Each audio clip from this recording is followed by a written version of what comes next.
L'école est le meilleur cadre d'expression des talents et de développement des compétences des jeunes et étudiants. Pour ces vacances 2024, de juillet à août, la télévision togolaise vous offre des émissions sur des exercices prestigieux d'art oratoire par les étudiants autour des valeurs telles que la gouvernance. Chaque décision et chaque action doivent être empreintes de réflexion et de sagesse. L'éthique, la transparence.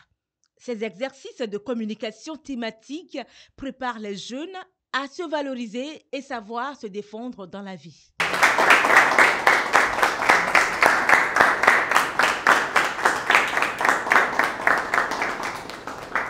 Bonsoir, nous sommes heureux de vous accueillir une fois encore au sein de l'ESAM, l'École supérieure d'audit et de management. Dans le cadre de nos concours, notamment le concours d'éloquence, nous travaillons sur les valeurs. Et ce soir, je vais vous présenter Mademoiselle Betema qui aura l'occasion de nous présenter la valeur gouvernance. Qu'est-ce qu'on entend par la gouvernance? Quel en est l'intérêt?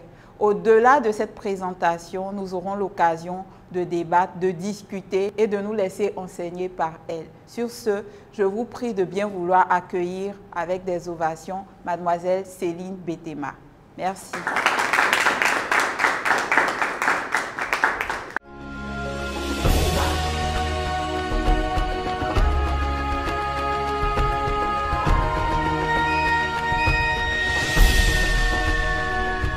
Chers auditoires, chers téléspectateurs, bonsoir. Ce soir, un thème nous réunit, un thème qui me tient particulièrement à cœur. Il s'agit de la gouvernance. Laissez-moi donc vous illustrer un petit exemple de gouvernance. Il y a de cela quelques années, nous avons embrassé un avenir incertain avec espoir et détermination. Nous avons rejeté les chaînes de l'oppression pour embrasser la liberté et la démocratie. Aujourd'hui, nous tenons ensemble en tant que peuple pour célébrer notre unité dans la diversité. Je m'engage à promouvoir la justice sociale, à renforcer notre économie et à protéger notre environnement. Nous investirons dans l'économie, la santé et l'infrastructure pour améliorer la qualité de vie de chacun. Combien de fois n'avons-nous pas entendu de tels discours? Des promesses par-ci et par-là, je ferai ci, je ferai ça. Eh bien, dames et sœurs, voilà ce à quoi nous pensons lorsqu'on nous parle de gouvernance. Nous avons tendance à rallier la gouvernance à la politique. Mais la gouvernance ne se limite pas qu'à la politique. Il existe bien de domaines où nous pouvons parler de gouvernance, tels que le domaine professionnel, le domaine personnel ou même le domaine scolaire. Permettez-moi donc ce soir, mesdames et messieurs, de vous emmener dans un voyage captivant à travers les merveilles de la gouvernance, à la fois sur le plan professionnel et personnel. Dans le domaine professionnel, la gouvernance est bien plus qu'une simple notion. C'est un art subtil qui demande du leadership, de la transparence et une prise de décision éclairée. Elle implique non seulement les processus et les structures utilisées pour prendre les décisions, mais également la manière dont le pouvoir est géré et la responsabilité est assumée. Imaginez-vous en tant que capitaine d'une équipe, guidant vos coéquipiers vers des sommets de réussite, en fixant des objectifs clairs et en créant un environnement de travail où règne l'harmonie et l'équité. C'est ce genre de gouvernance qui mène une entité vers sa réussite. Une gouvernance dans laquelle les qualités telles que transparence, responsabilité, équité, éthique et participation sont valorisées. Cette gouvernance vise à assurer une gestion efficace des ressources, à promouvoir la justice sociale et à renforcer l'économie. Alors que chaque dirigeant, garant de cette noble gouvernance, trace la voie vers un avenir prospère et pérenne. Chaque décision et chaque action doivent être empreintes de réflexion et de sagesse, car la gouvernance professionnelle requiert l'excellence à chaque heure. Comme le disait Voltaire, with great power comes great responsibility. Un grand pouvoir implique de grandes responsabilités. Article 1242 du Code civil, alinéa 1. On est responsable non seulement du dommage causé par son propre fait, mais également de celui causé par le fait des personnes dont on doit répondre ou des choses que l'on a sous sa garde. Par exemple, Un père et une mère qui exercent l'autorité parentale sont solidement responsables du dommage causé par leurs enfants mineurs habitant avec eux. Cette situation peut très bien s'appliquer à un chef d'entreprise avec ses employés. L'on comprend donc par là que gouverner, c'est savoir faire preuve d'autorité et de tact. C'est savoir guider les autres, leur montrer l'exemple et être à leur écoute. Mais ne vous y méprenez pas. Pour certains, gouverner, c'est faire croire. Ils vous diront alors que, sans le mensonge, la vie ne serait qu'un plat sans ingrédients, un amour sans passion. Alors, montez, vivez et que le mensonge soit avec vous. Mais ces gens-là ont-ils tort de penser cela? Mesdames et messieurs, je vous prie de regarder votre voisin de gauche, puis celui de droite. Enfin, concentrez-vous sur vous-même et que celui qui n'a jamais menti se prononce maintenant ou se taise à jamais. Je suis rassurée de voir qu'il n'y ait pas d'extraterrestres parmi nous. Comment pourrais-je gouverner autrui qui moi-même gouverner ne saurait? François Rabelais. Gouverner sa propre vie est un élément essentiel à l'autonomie et à l'épanouissement personnel. Depuis 19 ans, le Dahomey a vécu sous le règne du peuple Oyo. Quand il pleut, nos ancêtres pleurent la douleur que nous avons ressentie dans une maison sombre d'un navire livré à des actes inhumains. Quand le vent souffle, nos ancêtres nous poussent à nous battre contre ceux qui nous asservissent. Quand il tonne, nos ancêtres nous demandent d'arracher les chaînes du doute de notre esprit et de combattre avec courage et persévérance. Nous sommes l'esprit de la victoire. Nous sommes la lame de la liberté. Nous sommes le Dahomey. Ainsi se résume l'histoire des Agogés du Dahomey. Ce peuple entièrement constitué de femmes battantes est pour moi le parfait exemple d'autodidacte. Ces femmes ont su s'instruire sans l'aide de personne. Elles ont su s'organiser. Elles ont su gérer leur vie sans que personne n'ait à leur demander de le faire. Voilà ce que moi j'appelle se gouverner. Gouverner sa propre vie, c'est être libre et épanoui. En somme, à la lumière de ces éléments, il est opportun de tirer des conclusions pertinentes. Dans un monde en quête d'harmonie, la bonne gouvernance mène à l'utopie. Alors, que chaque acte et chaque choix soient empreints de foi et de paix pour que règne sur terre la justesse. Ma gouvernance, une vision éclairée, une action résolue pour un progrès durable. Je vous remercie.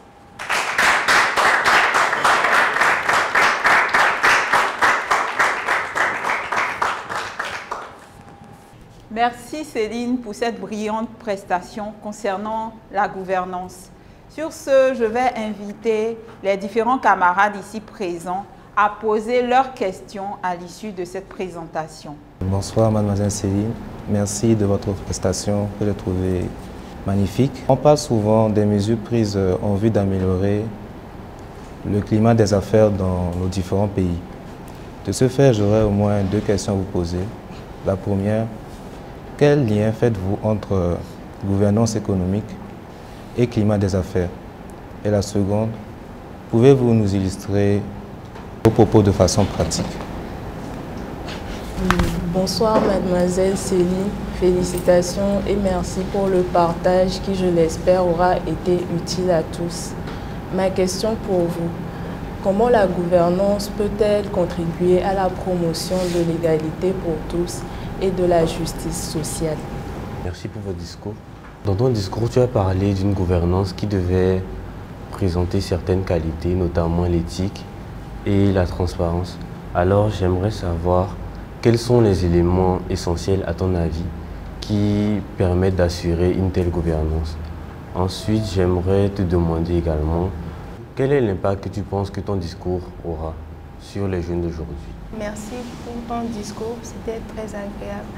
Et ma question est la suivante. Quelle relation existe-t-il ou quelle relation pouvons-nous faire entre la gouvernance et le pouvoir? Votre discours était d'une excellence et d'une éloquence notoire. Et vous avez parlé dans votre discours de différents types de gouvernance, notamment l'autogouvernance et la gouvernance professionnelle. J'aimerais savoir comment pensez-vous que les principes de gouvernance peuvent s'appliquer dans les domaines divers tels que l'éducation, les entreprises ou les organisations à but non lucratif. Merci. Bonsoir mademoiselle Céline, comment voyez-vous le rôle de la jeunesse pour la promotion de la bonne gouvernance et du leadership dans la société? Mademoiselle Céline, vous avez dit with great power come great responsibility. J'aimerais savoir comment pensez-vous que la gouvernance peut résoudre les problèmes socio-économiques dans notre société et si vous pouvez aussi donner quelques exemples où de situations où une bonne gouvernance a conduit à des résultats positifs, que ce soit dans des domaines politiques, économiques et sociaux. Vous nous avez fourni une prestation assez originale. N'empêche, j'aimerais savoir quels sont les principaux éléments que vous considérez comme essentiels pour assurer une gouvernance éthique et transparente. Bonsoir Céline, merci pour ce brillant exposé.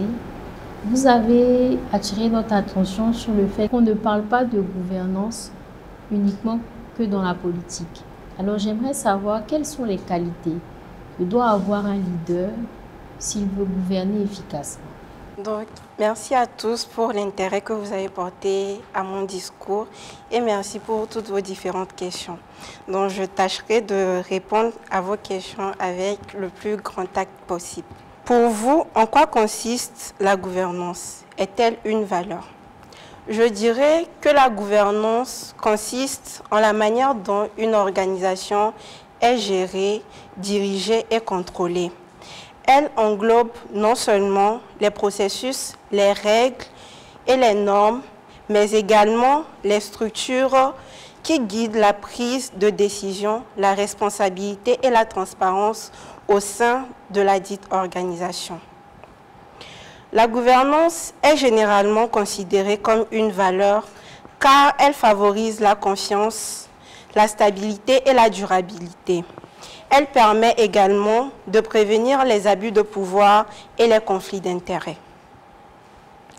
Quels sont les principaux éléments que vous considérez comme essentiels pour assurer une gouvernance éthique et transparente?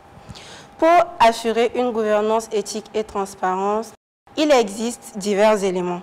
Nous pouvons parler de responsabilité, dans ce sens où les dirigeants et les membres de l'organisation doivent être tenus responsables de leurs actes et de leurs décisions. Cela implique d'établir des mécanismes de responsabilité clairs et de rendre compte de manière transparente. Nous pouvons également parler de transparence. Il est crucial de garantir la transparence dans la prise de décision et la communication au sein de l'organisation. Cela inclut la divulgation publique d'informations pertinentes, la communication ouverte et honnête, ainsi que l'accès à l'information pour toutes les parties prenantes. Nous pouvons également citer l'intégrité. Les dirigeants et les membres de l'organisation doivent agir avec intégrité et éthique. Cela signifie respecter les normes éthiques, éviter les conflits d'intérêts et prendre des décisions basées sur des considérations éthiques plutôt que personnelles. Nous pouvons également citer la participation. Il est important d'encourager la participation des parties prenantes. Cela peut inclure la consultation des parties prenantes et la promotion de la diversité et de l'inclusion. Nous avons enfin l'équité. La gouvernance éthique et transparente nécessite une répartition équitable du pouvoir. Cela implique de traiter toutes les parties prenantes de façon juste et équitable en évitant les discriminations et les préjugés. Ensuite, quels sont les principaux défis que vous voyez dans la mise en œuvre d'une gouvernance efficace, que ce soit sur le plan professionnel ou personnel? Dans la mise en œuvre d'une gouvernance efficace, il existe de nombreux défis, tant sur le plan professionnel que personnel. Nous pouvons parler de résistance au changement. Les personnes impliquées peuvent être réticentes à modifier les pratiques établies au sein d'une organisation. Le changement peut être difficile à accepter pour certaines personnes. Il est donc important de sensibiliser et d'impliquer les parties prenantes concernées pour surmonter cette résistance. Nous pouvons parler du manque de communication et du manque de ressources. Une communication insuffisante ou inefficace peut entraver la mise en œuvre d'une gouvernance efficace. Il est essentiel d'établir des canaux de communication clairs et ouverts pour garantir une transmission fluide des informations et une compréhension mutuelle. Nous avons aussi les conflits d'intérêts. Les conflits d'intérêts peuvent compromettre l'objectivité et l'intégrité de la gouvernance. Il est crucial d'identifier et de gérer de manière proactive les conflits d'intérêts potentiels afin de conserver la confiance et la transparence. Comment pensez-vous que la gouvernance peut contribuer à résoudre les problèmes socio-économiques actuels de notre société? Pour résoudre les problèmes socio-économiques actuels de notre société, nous pouvons parler de complexité au niveau de la gouvernance, de favoriser la participation et l'inclusion. Une bonne gouvernance encourage la participation active des citoyens et la prise en compte des différentes voies et perspectives. Cela permet de mieux répondre aux besoins et aux préoccupations de tous les membres de la société, en particulier des groupes marginalisés, et de promouvoir une croissance économique plus équitable. Nous pouvons aussi parler de planification et gestion efficace. Une gouvernance solide facilite la planification à long terme et la gestion efficace des ressources économiques. Cela permet de promouvoir le développement durable, d'optimiser l'allocation des ressources et de répondre aux besoins des générations présentes et futures. Nous pouvons aussi parler de collaboration et de partenariat. La gouvernance efficace implique la collaboration entre les différents acteurs, y compris le secteur public, le secteur privé et la société civile. En travaillant ensemble, ces différents acteurs peuvent identifier et mettre en œuvre des solutions innovantes aux problèmes socio-économiques en tirant parti des compétences et des ressources complémentaires. Nous pouvons en fait parler de réglementation et de protection de droits. Une gouvernance solide comprend la mise en place de réglementations et de politiques appropriées pour protéger les droits des individus, promouvoir l'équité et prévenir les abus. Cela encourage l'investissement et assure la croissance de l'économie. Pouvez-vous parler des exemples concrets de situations où une bonne gouvernance a conduit à des résultats positifs, que ce soit dans le domaine politique, économique ou social? Dans le domaine politique, nous pouvons prendre l'exemple de la Scandinavie. En Scandinavie, les pays comme la Norvège, la Suède et le Danemark sont souvent cités comme des exemples de bonne gouvernance politique. Dans ce sens où leur système politique démocratique, leur transparence et leur responsabilité ont contribué à des niveaux élevés de confiance publique. Dans le domaine économique, nous pouvons parler de Singapour. Singapour est souvent reconnu pour sa bonne gouvernance économique. Le pays a mis en place des politiques favorables aux entreprises, une réglementation solide, une gestion efficace des finances et une lutte contre la corruption. Les mesures ont favorisé une croissance économique soutenue, attiré des investisseurs étrangers et amélioré la qualité de vie de ses citoyens. Dans le domaine social, nous pouvons prendre l'exemple de l'Uruguay. En Uruguay, des efforts ont été déployés pour promouvoir une gouvernance sociale inclusive. Des politiques ont été mises en place pour lutter contre la pauvreté, réduire les inégalités et garantir l'accès à l'éducation et à la santé pour tous. Les initiatives ont contribué à améliorer les conditions de vie des citoyens et à renforcer la cohésion sociale. Comment pensez-vous que les principes de gouvernance peuvent être appliqués dans des contextes divers tels que l'éducation, les entreprises ou les organisations à but non lucratif? Dans le domaine de l'éducation, la gouvernance peut être appliquée en mettant en place des structures participatives et transparentes. Cela implique d'inclure les parents, les élèves et les enseignants au sein des décisions politiques de l'établissement. Ces pratiques contribuent à améliorer la qualité de l'enseignement et des résultats scolaires favorables. Dans le domaine des entreprises, la gouvernance se réfère à la manière dont une entreprise est dirigée, contrôlée et gérée. Les principes de gouvernance d'entreprise comprennent la mise en place des structures solides, la transparence des informations financières, la responsabilité des dirigeants et la protection des droits des actionnaires. Dans les organisations à but non lucratif, les principes de gouvernance peuvent également être appliqués dans ces organisations. Cela implique de mettre en place des mécanismes de gouvernance clairs tels que des conseils d'administration et des processus de prise de décision, ce qui favorise une utilisation efficace des ressources, une responsabilité et une réalisation efficace de la mission de l'organisation. Quel lien faites-vous entre gouvernance économique et climat des affaires? Pouvez-vous illustrer vos propos de façon pratique?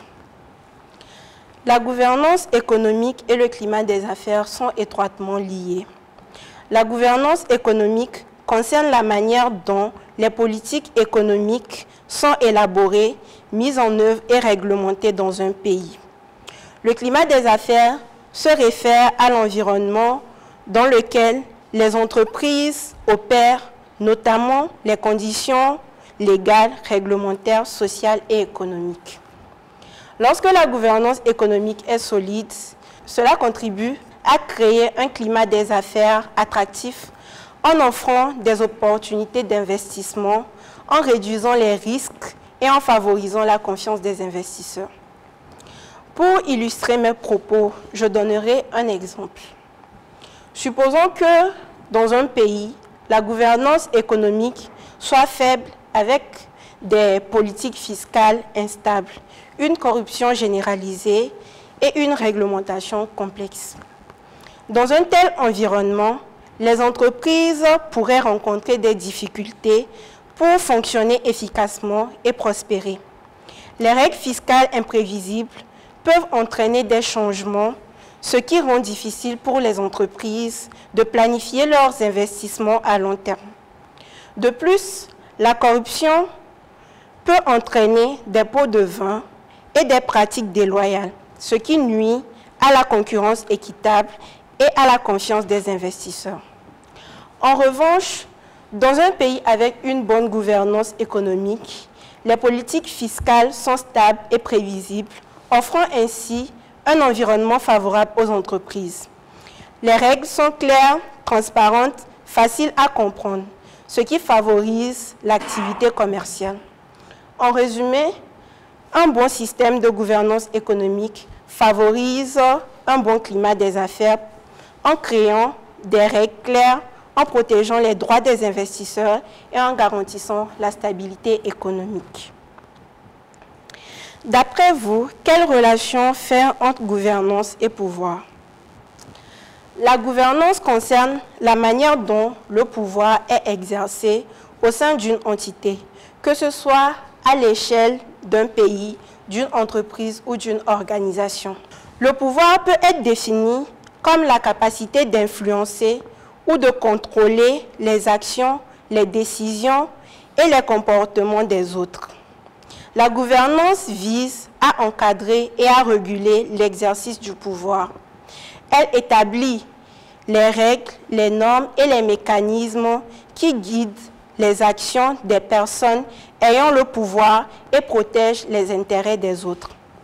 En somme, la gouvernance et le pouvoir sont aussi étroitement liés. La gouvernance étant le cadre qui régule l'exercice du pouvoir afin de garantir une prise de décision équitable, transparente et responsable. Comment la gouvernance peut-elle contribuer à la promotion de l'égalité, des chances et de la justice sociale? La gouvernance peut contribuer à la promotion de l'égalité, des chances et de la justice sociale en mettant en place des politiques et des pratiques inclusives et équitables.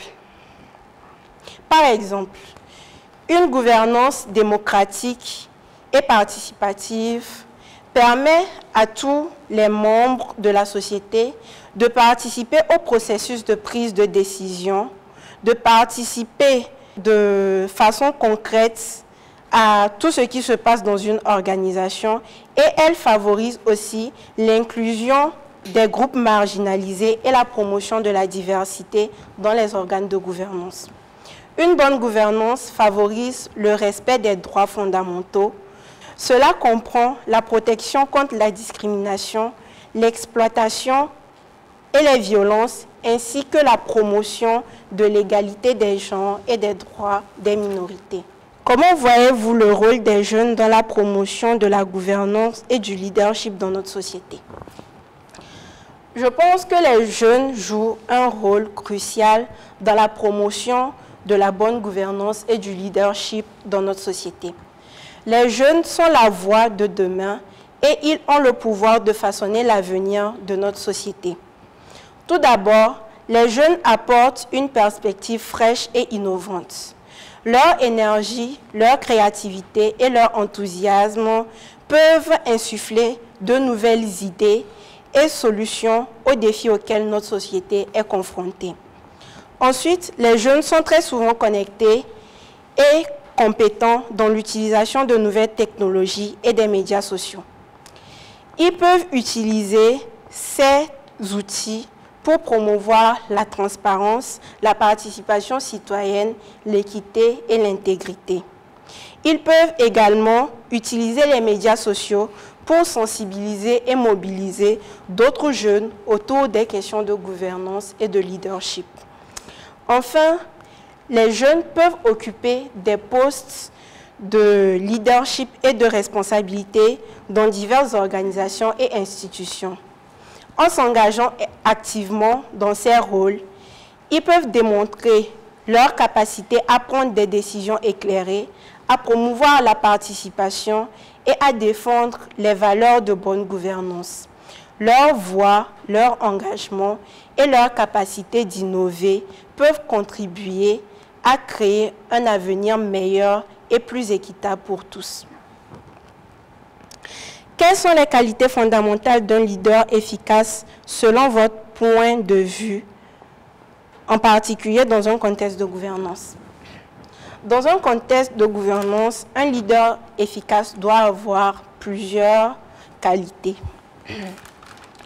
Nous pouvons parler d'adaptabilité et de résilience.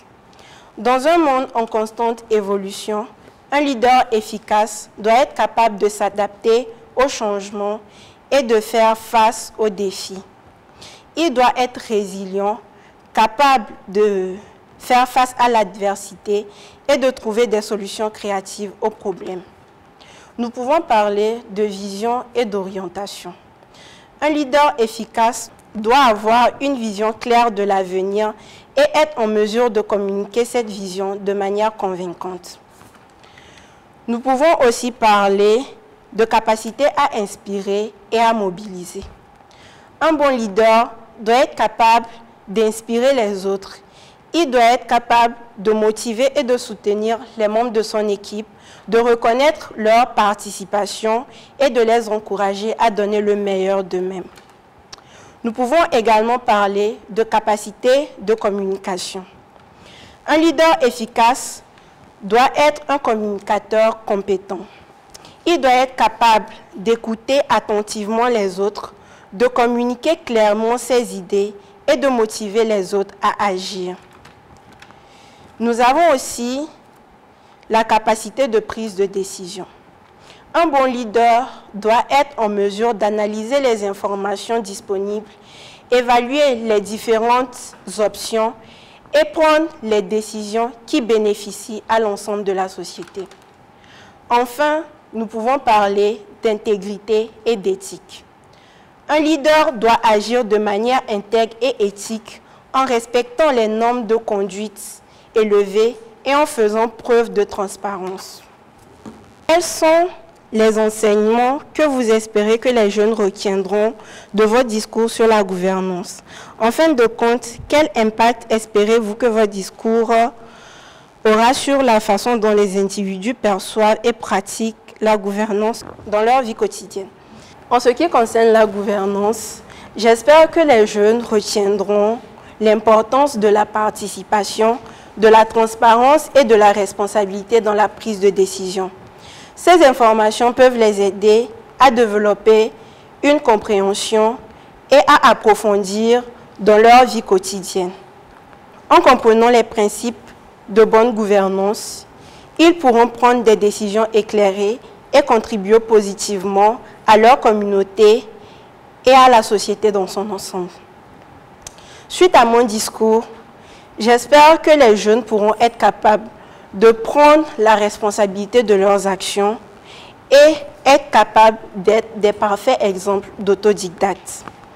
L'impact que j'espère voir est une prise de conscience accrue de l'importance de la gouvernance et une volonté de s'engager activement dans les pratiques de gouvernance responsable.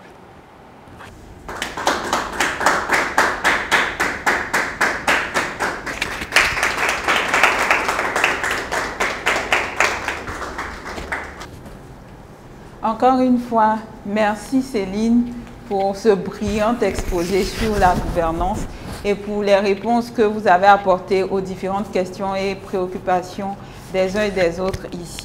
Ce que je retiens personnellement, c'est que la gouvernance, c'est un ensemble de mécanismes qui nous permet d'exercer le pouvoir, mais surtout de choisir d'exercer le pouvoir avec sagesse pour une société plus juste, plus équitable et pour un monde économique plus développé. Aussi, je vous remercie encore une fois et nous espérons que vous aussi vous avez été édifiés par cet exposé et ces échanges sur la gouvernance. Une chose importante qu'elle nous a apprise aussi, c'est que non seulement la gouvernance s'exerce au niveau des institutions, mais il est important de pouvoir se gouverner soi-même aussi pour pouvoir être une personne épanouie sur les différents plans personnels, professionnels et sociaux. Merci à tous et excellente soirée.